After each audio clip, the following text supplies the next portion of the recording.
Praise the Lord. भजन संहिता 119 का 11 कहता है, मैंने तेरे वचन को अपने हृदय में रख छोड़ा है कि तेरे विरुद्ध पाप न करूं।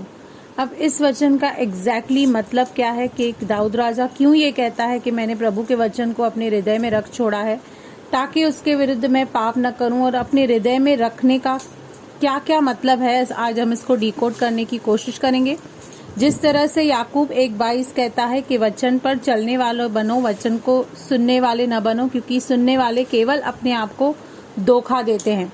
तो जब हम वचन सुनते हैं और उस पर चलने की हम चौकसी करते हैं, कोशिश करते हैं, तब हम वचन को अपने हृदय में रखते हैं। और हृदय में इसलिए ही रखते हैं ताकि हर समय, हर क्षण, हर एक सिचुएशन वाइज हर एक वचन हमें याद आए और वचन के द्वारा हमें डायरेक्शन मिले।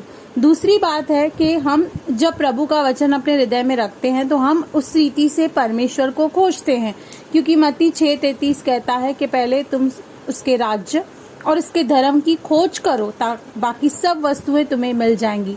तो हम जैसे ही वचन पढ़ते हैं हम खोजते हैं कि परमेश्वर की इच्छा हमारे लिए क्या है, परमेश्वर को क्या अच्छा लगता है, क्या नहीं अच्छा लगता है।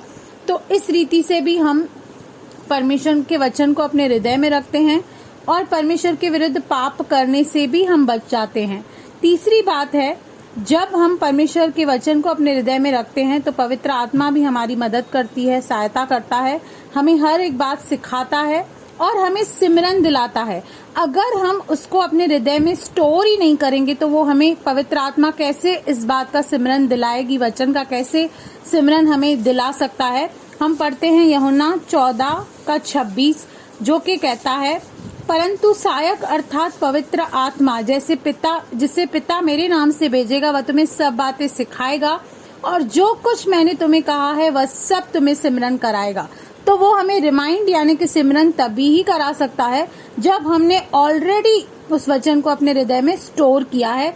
तो इसलिए हमें इस वचन को स्टोर करना, अपने हृदय में रखना और इसको राइट सिचुएशन में सही रीति से इस्तेमाल करना है। दूसरा हम पढ़ेंगे कुलीसियों 3:16। कुलीसियों 3:16 प्रभु का वचन कहता है, मसीह के वचन को अपने हृदय में अधिकाई से बसने दो और सिद्ध ज्ञान सहित एक दूसरे को सिखाओ और चिताओ और अपने अपने मन में अनुग्रह के साथ परमेश्वर के लिए भजन और स्तुति गान और आत्मिक गीत गाओ। यहाँ पे लिखा है कि ज्यादा से ज्यादा वचन पढ़ो, ज्यादा से ज्यादा वचन को स्टोर करो, अपने हृदय में उसको बसने दो, ताकि न केवल हम सीखें, लेकिन अगर हमारे अंदर वो स्टोर होगा, हमें मेमोराइज होगा, तो हम किसी और को भी जो किसी डिफिकल्ट सिचुएशन में है या किसी ऐसी बात में है जहाँ पे वो असमंजस में है, उसको समझ में नहीं आ रहा है क्या करना है, तो हम अगर ये हमारे अंदर स्टोर है तो हम दूसरों को भी सिखा सकते हैं, उसे बांट सकते हैं। और ये ज्ञान ऐसा है कि ये बांटने से और बढ़ता जाता है और खजाने और चाबियां खुलती जाती हैं। तो इसलिए भी हमें अपने हृदय में रखना है ताकि हम दूसरों को भी सिखा सके, बता सके, चिता सके और उन्हें आने वाले संकट या बुराई या प्रॉब्लम से हम बचा सके। और न केवल वचन को एज अ फॉर्मेलिटी करके पढ़ना है या उस पर मनन करना है, बट उसे एंजॉय भी करना है। जब हम उसे एंजॉय करेंगे तो हम बहुत ही आसानी से परमेश्वर के वचन को मेमोराइज कर सकते हैं।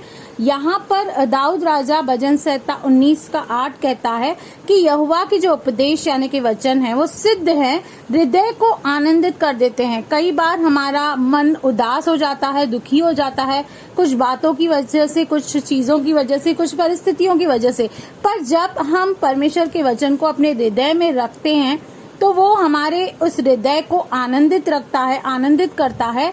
और आगे कहता है, यहोवा की आज्ञा निर्मल है, वह आंखों में ज्योति ले आती है, यानी कि हर एक अंधकार को वो दूर हटा देती है और हमारे आंखों में वो ज्योति ले आती है और हमारी राहों को वो रोशनी भी देती है। इसलिए हमें परमेश्वर के वचन को अपने हृदय में रखना बहुत जरूरी है। दूसरा वचन कहता है, फिलिपियों का 4:8 कहता है, इसलिए हे भाइयों, जो बातें सत्य है और जो बातें आदरणीय है और जो बातें उचित है और जो बातें पवित्र है और जो बातें सुहानी है और जो बातें भावनी है, अर्थात जो भी सद्गुण और प्रशंसा की बातें हैं उन पर ध्यान लगाया करो। और प्रभु के वचन में ये सारी बातें पाई जाती है। प्रभु का वचन सत्य है, आदरणीय है, पवित्र है, मनभावना है, सुहाना है, सद्गुणों से भरपूर है। तो हमें उस पर ध्यान लगाना चाहिए ताकि वो हमारे हृदय में रहे। और दूसरा तीमुथियुस 2:15 भी हमें इसी के बारे में बताता है।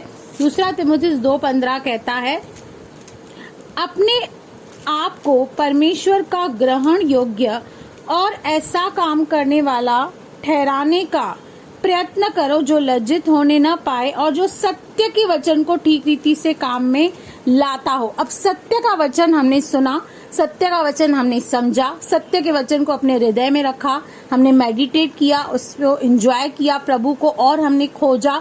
जब हम ऐसे करते हैं तो हम फिर सत्य के वचन को ठीक रीति से काम में भी, मतलब practical implication of the word of the God, सिर्फ नॉलेज नहीं लेकिन उसको कैसे प्रैक्टिकली अपने लाइफ में अपनाना है, कैसे उसे लागू करना है, फिर वो भी हम सीखते रहते हैं। इसलिए दाऊद राजा कहता है कि मैंने तेरे वचन को अपने हृदय में रख छोड़ा है ताकि तेरे विरुद्ध पाप न करूं। प्रभु आपको बहुत बहुत आशीष करे। आमीन आमीन।